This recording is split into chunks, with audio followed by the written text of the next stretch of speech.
were in healthcare, you're in education, and now you're in culture, and you are combining culture with organization. And I mean, how analytics, AI platforms. I mean, how do you even transition from one to the other? And tell us something about that. Yeah, I think the root of it is your ability to reinvent yourself as the markets are changing. And that's why you have a diverse portfolio of my entrepreneurship journey. But how did entrepreneurship start? I think it was an experiment. And that's the type of personality I am, an observer who's curious, who loves to experiment. And the question was, how can you contribute back to your nation? Right? I did not write my UPSC exam, so there was those traditional roles in the family that I didn't quite fit into. So the question came saying, okay, everybody is giving something back to society. Everybody is doing something to build the country. What can you do? You do, yeah. And at that time, I remember thinking, what if I create jobs? Because jobs would give economic stability. It's a direct input for taxes, and we're a growing country. And that's how actually it started. And I was very young. I was in my late 20s when I started my first venture. So for me, even if I failed at that time, in my mind, I could always get back to a job. And that's what gave me the strength to kind of start my first venture. I think God has been kind. I have not looked back since. But it's fascinating to see how the environments have changed.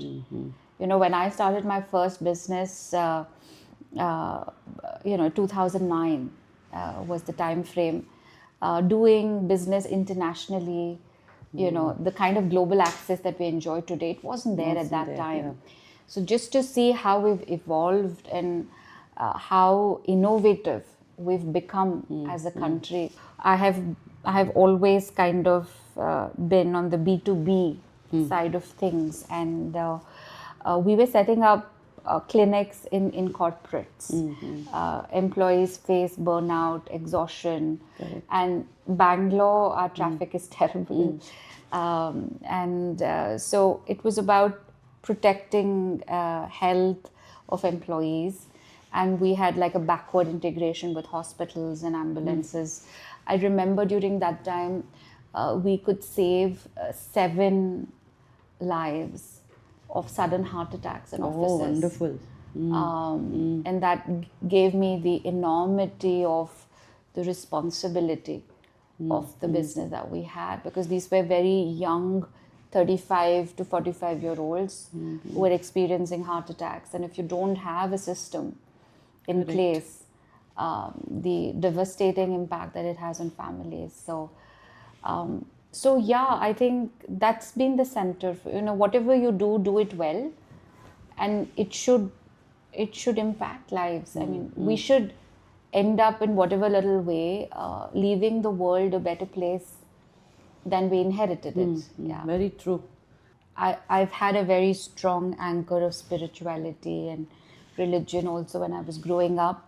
And then when you realize that, you're born again and there is a reincarnation cycle, you Very kind of, true. the checks and balances Yes. of your life, the purpose kind of automatically fits in. True. And when you start developing a long view, then, you don't get very temperamental at times. So I have often found that resilience comes because you can have a long-term view, and you know that this too shall pass. So whether it's been recognition, applause, I've been on multiple stages both in India and globally. My special moment has been with Vital Voices, where we got an opportunity to interact with Hillary Clinton. Oh, wonderful. And understanding her journey. And we were 35 of us selected from Yes. across the world. Yes. and again flying down to US on their taxpayer money. So I hope Trump is not listening. But again doing that. So the peaks in my life have been peaks. Moments that people will treasure for the rest of their lives. And somehow I have always been grounded. I've not let that affect me. Of course, you feel good about it. You get a sense of validation about it. But then because this too shall pass, you kind of, you let go. I think if you have to reinvent yourself, you have to have the ability of letting go. That's a very quintessential factor in building resilience. Both the peaks and valleys, both.